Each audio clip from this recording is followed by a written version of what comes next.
जय माँ लक्ष्मी। आप सभी को दीपावली पर्व की ढेरों शुभकामनाएं। प्रिय दर्शकों, आज का ये वीडियो विशेष रूप से समर्पित है आपके उस प्रश्न को जिसमें आपने पूछा है कि जब हम लक्ष्मी पूजन करते हैं उसमें आरती करनी चाहिए या नहीं करनी चाहिए, शास्त्र क्या कहते हैं, विधान क्या है, घंटी आदि जब हम बजाते हैं आरती में वो बजानी चाहिए नहीं बजानी चाहिए, शंख ध्वनि करना वर्जित है क्या शंख ध्वनि करनी चाहिए या शंख ध्वनि नहीं करनी चाहिए, क्या आरती आदि करने से, शंख ध्वनि करने से या घंटी बजाने से माता लक्ष्मी नाराज हो जाती हैं या यह कोरी अफवाह है। इस प्रकार के पिछले हमारे वीडियोस पर सैकड़ों प्रश्न आपके आए, हमने बहुत सारी जगह आपको उत्तर भी दिया। अंततः हमने सोचा कि प्रश्न बहुत अधिक है तो क्यों ना आपको वीडियो के माध्यम से जानकारी दी जाए, जिससे कि सभी लोगों तक यह जानकारी अपने आप ही पहुंच जाए। सभी कमेंट पर कई बार रिप्लाई करना मुश्किल हो जाता है, तो शास्त्रीय विधान बताएंगे कि शास्त्रों में कहाँ क्या लिखा है इस विषय में, आरती के विषय में, घंटी के विषय में, शंख के विषय में और माता लक्ष्मी के पूजन के विषय में। यह जानकारी शास्त्र अनुसार आपको इस वीडियो के माध्यम से प्रदान करेंगे। आपसे निवेदन केवल इतना है कि वीडियो यदि आपको सही लगे, उचित लगे तो लाइक अवश्य कीजिएगा और वीडियो को शेयर अवश्य कीजिएगा, क्योंकि ये भ्रांति बहुत अधिक फैल रही है और बहुत तेजी से फैल रही है। इसको रोकने का एक ही उपाय है और वो उपाय है आपके पास कि आप इसको सभी लोगों के पास जानकारी को पहुंचाएं। जब आप वीडियो को देखेंगे आप स्वयं संतुष्ट होंगे कि मैंने सही बताया है या गलत बताया है, क्योंकि ये जो हमारा ज्योतिष संस्थान है, हम यहाँ पर केवल वही जानकारी देते हैं जो शास्त्र कहते हैं, जो पंचांग कहते हैं, जो पुराणों में पढ़ा जाता है। कोई भी भ्रांति अगर फैली है तो उसका सही उत्तर क्या है वह हम यहाँ प्रदान करेंगे। तो आप वीडियो को कृपया अधिक से अधिक लोगों के साथ शेयर कीजिए, क्योंकि ये दिवाली का अवसर है। हमारा धर्म जो है किसी प्रकार से किसी के उसमें भ्रष्ट ना हो जाए। हमारे धर्म में अनेकों प्रकार की रुकावटें डालने के प्रयास सदा होते रहे हैं। उसके लिए हमारे पास एक ही उपाय है कि आप जैसे जो भी समझदार जन हैं वो सही जानकारी को प्रचारित प्रसारित करें। जो सही जानकारी आपके पास आए उसको अवश्य ही आगे फॉरवर्ड करें। आइए जानकारी आरंभ करते हैं। वीडियो यदि अच्छा लगे तो एक बार लाइक अवश्य कीजिएगा। माता लक्ष्मी की कृपा प्राप्त करने के लिए कमेंट बॉक्स में लिखिएगा जय माँ लक्ष्मी। अपनी राय देना चाहते हैं अवश्य दीजिएगा, सहमत हैं असहमत हैं, और चैनल पर नए हैं तो सब्सक्राइब करते जाइएगा। आप देख रहे हैं देवभूमि ज्योतिष संस्थान का प्रतिष्ठित यूट्यूब चैनल देवभूमि धार्मिक। बात कर रहे हैं हम लक्ष्मी पूजन में घंटी आदि बजाना चाहिए नहीं बजाना चाहिए, आरती आदि करना चाहिए या नहीं करना चाहिए।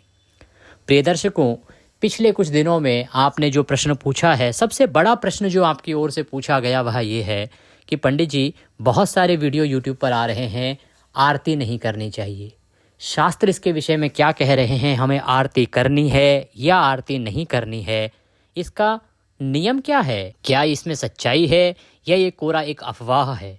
तो आइए इसके बारे में हम पहले चर्चा कर लेते हैं। आरती के विषय में जो विस्तार से वर्णन आता है वो भविष्य पुराण में आता है। भविष्य पुराण के उत्तर पर्व में बड़ा साफ साफ लिखा है। प्रिय दर्शकों, आइए मैं आपको पढ़ के सुना देता हूँ। तस्येवानुमता लक्ष्मीं ब्राह्मणं चंडिकां तथा आदित्यं शंकरं गौरीं यक्षगणपतिं गृहान मातरम पितरम नागान सर्वान नीराजयते ततः। फिर से ध्यान दीजिएगा। तस्येवानुमता लक्ष्मीं ब्राह्मणं चंडिकं तथा आदित्यं शंकरं गौरीं यक्षगणपतिं गृहान मातरम पितरम नागान सर्वान नीराजयते ततः।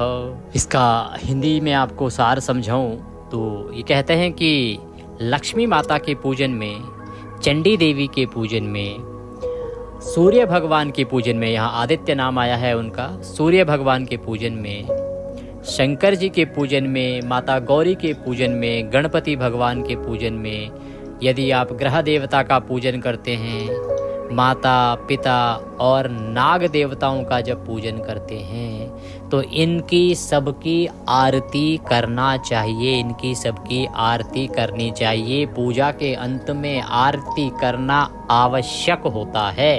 और ये मैं नहीं कह रहा, ये मैं शास्त्रों की बात कर रहा हूँ। स्कंद पुराण में लिखा है साफ साफ, ये स्कंद पुराण में वर्णित है। कोई देखना चाहे, पढ़ना चाहे, वह प्रतिलिपि मंगाएं और देखें। ये स्वयं भगवान वेदव्यास जी के द्वारा कहा गया है, ये लिखा है वेदव्यास जी के द्वारा। इससे बड़ा प्रमाण क्या चाहिए अब आप। जो भगवान वेदव्यास जी के द्वारा लिखा है, जो स्कंद पुराण में लिखा है, क्या उसको भी कोई झुठला सकता है? तो ये कोरी अफवाह है कि आरती नहीं करनी चाहिए जी। ऐसा यूट्यूब पर क्या कर रहे हैं आज के समय में जो पंडित कर्म करने वाले हैं। देखो, पंडित जी को या तो बेचारों को पता होता नहीं, बहुत ज्ञानी ब्राह्मण बैठे हैं पर उनको नहीं पता कैसे यूट्यूब चलता है, टेक्नोलॉजी कैसी है कैसे नहीं है, जो बहुत पुराने हैं समाज में, तो उनकी पहुंच हो नहीं पाती। आजकल तथाकथित यूट्यूबर आ गए हैं, अब क्योंकि उनको पता है इस विषय पर व्यूज आएंगे, लोगों को वो भ्रम में डालने का प्रयास करते हैं और आजकल भ्रमित करने वाली चीजें अधिक चलती हैं। यही कारण है कि ये भ्रम उत्पन्न किया जा रहा है। तो पुनः मैं आपसे यही अनुग्रह करूंगा कि वीडियो को अधिकतर लोगों तक पहुंचाएं। आपके सभी के मोबाइल में सैकड़ों नंबर होते हैं, आजकल व्हाट्सएप पे इतने बड़े बड़े ग्रुप होते हैं, आप 2-4 ग्रुप में भी डाल देंगे तो सबके पास ये जानकारी पहुंच जाएगी, लोग भ्रम से बचेंगे। लक्ष्मी का दिन है, एक साल भर का त्यौहार है, हमारा सबसे बड़ा त्यौहार है, वो खराब ना हो। इस जानकारी को, इस वीडियो को आगे पहुंचाइए जिससे कि अधिक से अधिक लोग लाभ लें। मैं यही अनुग्रह आपसे करूंगा। आगे अभी शास्त्र की बात बाकी है, उसको पूर्ण करते हैं। देखिए, ये समझना आवश्यक है कि हम आरती करते क्यों हैं, आरती किस लिए की जाती है। देखिए, आरती जो है ना, किसी भी पूजा की पूर्णता, जब हम आरती उतारते हैं तो जो प्रत्येक भगवान है ना, उसकी प्रत्येक एक एक अंग की उतारी जाती है आरती। पूजा में कोई त्रुटि किसी प्रकार की ना हो, ये सब चीज़ें इसके लिए होती हैं, भगवान की संतुष्टि के लिए, उनकी पूर्णता के लिए, उनके आशीर्वाद की प्राप्ति के लिए। तो आरती दोष उत्पन्न कर देगी, ये कोरी अफवाह है, कोई तथ्य ही नहीं है इसके पीछे। तो बिल्कुल भी मन में भ्रम न पालिए, प्रेम से माता लक्ष्मी की आरती कीजिए। पहला प्रश्न तो ये यहाँ समाप्त हुआ। आगे बढ़ते हैं, क्योंकि कई बार क्या होता है कि जब हम पूजन कर रहे होते हैं ना, तो उसमें कई बार कुछ पूजा की सामग्री रह जाती है, क्योंकि पूजन का विधान बहुत बड़ा बड़ा होता है। कई बार कोई सामग्री रह गई, कम ज़्यादा हो गई, कुछ कोई त्रुटि अनजाने में हो गई। तो इस प्रकार की जो छोटी छोटी भूल है ना, उनका निराकरण करने के लिए ये आरती बनाई गई है। जब आप विधि से आरती करते हैं भगवान की, तो उसमें बहुत सारी छोटी छोटी पूजा पाठ की जो गलतियां, त्रुटियां, कमियां रह गई होती हैं, उनका दुष्प्रभाव समाप्त हो जाता है। इसीलिए आरती अवश्य कीजिए। आपका दूसरा प्रश्न था, देखिए अब आती है बात शंख के विषय में, कि शंख बजाना चाहिए या नहीं बजाना चाहिए। माता लक्ष्मी की पूजा में, आरती में क्या करना चाहिए, इसके विषय में क्या लिखा है। देखिए, इसके विषय में लिखा है, शंख ध्वनि भवेत यत्र तत्र लक्ष्मी सुसंस्थितः। अभिप्राय ये है कि जिस घर में शंख बजता है या जहाँ शंख की ध्वनि होती है, वहाँ पर माता लक्ष्मी स्थिर रहती हैं और चिरकाल तक वास करती हैं, वहाँ लक्ष्मी सदा वास करती हैं।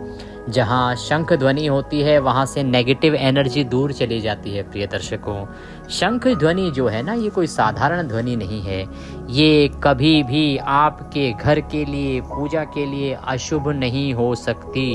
ये सर्वोत्तम है और सदा उत्तम है। शंख ध्वनि से आपका घर पवित्र होगा, शुद्ध होगा और वहाँ की जो नेगेटिव एनर्जी है वो चली जाएगी। माँ लक्ष्मी के लिए ये सदा उत्तम स्थान उत्पन्न करता है, उत्तम भाव उत्पन्न करता है और उत्तम माहौल उत्पन्न करता है, जिसमें माँ लक्ष्मी सदा वास करती हैं। तो शंख ध्वनि ना करना, ये जो बोल रहे हैं उनकी बात बिल्कुल भी नहीं मानना, शंख ध्वनि करना चाहिए। अब बात आती है अगले प्रश्न की। आपका अगला प्रश्न था कि जो घंटी बजाते हैं हम आरती के समय, क्या वो नहीं बजानी चाहिए। इस विषय में भी आपके बहुत सारे प्रश्न हैं। घंटी को लेके कहीं आपने कोई वीडियो देखा होगा, किसी ने कहा होगा कि नहीं बजानी चाहिए। तो शास्त्र इसके विषय में क्या लिखते हैं, देखिए शास्त्र कहते हैं कि आवागमनम देवानाम गमनार्थ तो राक्षसः। प्राय ये है कि जब आप घंटी बजाते हैं तो उससे देवताओं का आवागमन होता है और राक्षस प्रस्थान करते हैं, वो गमन करते हैं। इसीलिए घंटी बजाई जाती है। घंटी बजाने से क्या होता है, जो ध्वनि उत्पन्न होती है उससे उस स्थान की वायु, वातावरण बदल जाता है। आज की भाषा में कहें तो एनर्जी का ही तो खेल है सारा। आपके यहाँ की एनर्जी बदल जाती है, नेगेटिव एनर्जी, नकारात्मक ऊर्जा जो है वहाँ से छट जाती है, पॉजिटिव एनर्जी, सकारात्मक ऊर्जा का वहाँ प्रवाह होता है और उस प्रवाह के कारण ही देवताओं का आवागमन होता है, माँ लक्ष्मी का आवागमन होता है। नेगेटिव एनर्जी जिसे राक्षस रूप में देखा जाता है वो वहाँ से प्रस्थान कर जाते हैं। इसीलिए ये जो घंटी बजाने का विधान है इसको कहा गया है, ये देवताओं के आगमन और उनकी प्रसन्नता का सूचक भी है। उनके लिए सर्वोत्तम जो पूजा का नियम है उसमें घंटी बजाना अनिवार्य है। तो इसीलिए आपको अवश्य ही घंटी बजानी चाहिए। अब आगे बढ़ते हैं। तो देखिए प्रिय दर्शकों की आगे एक प्रश्न आ रहा है कि आपको ग्रहण है या नहीं। अब बड़ा प्रश्न है ये कि अमावस्या पर ग्रहण है, दीपावली पर। इसके विषय में मैंने पूरा विस्तार से एक वीडियो बना दिया है आपके लिए। उसको समझिए, ग्रहण कहाँ है नहीं है, क्या नियम है क्या नहीं है। बहुत सारे प्रश्न हैं, यहाँ उत्तर देने लगूंगा मैं मुख्य विषय से भटक जाऊंगा। यहाँ मेरा जो मुख्य उद्देश्य है वो ये प्रश्न कि आपको इस दिन आरती करनी चाहिए कि नहीं, उत्तर मिला आपको कि करनी चाहिए। घंटी बजानी चाहिए कि नहीं, उत्तर मिला आपको बजानी चाहिए। शंख बजाना चाहिए, शंख ध्वनि करनी चाहिए कि नहीं, तो इसका उत्तर भी शास्त्र कहते हैं शंख ध्वनि भी करनी चाहिए, सर्वथा उचित है। तो ये तीनों कर्म करने हैं, किसी की बात में नहीं आना, किसी अफवाह में नहीं फंसना।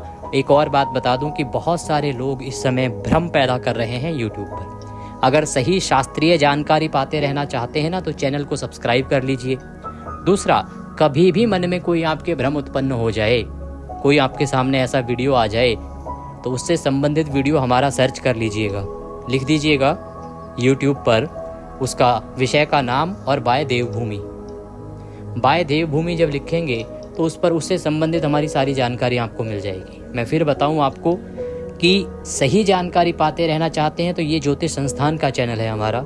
इस पर जो जानकारी देते हैं हम वो पूर्णतः पंचांग पर आधारित, नियम पर आधारित होती है। और जब भी कोई भ्रम की स्थिति हो ना, आप हमें लिख सकते हैं कमेंट के माध्यम से। हमारा नंबर आता है स्क्रीन पर, उस नंबर के माध्यम से भी आप हमसे संपर्क कर सकते हैं। उससे लाभ ये होगा कि आप उस उचित जानकारी को तुरंत हमसे प्राप्त कर पाएंगे। इसीलिए हमारे साथ जुड़ जाइए, चैनल को सब्सक्राइब कर लीजिए और सनातन धर्म के विस्तार के लिए इस वीडियो को अवश्य आगे बढ़ाइए। भगवान सब पर कृपा करें, माँ लक्ष्मी सब पर कृपा करें। जय माँ लक्ष्मी।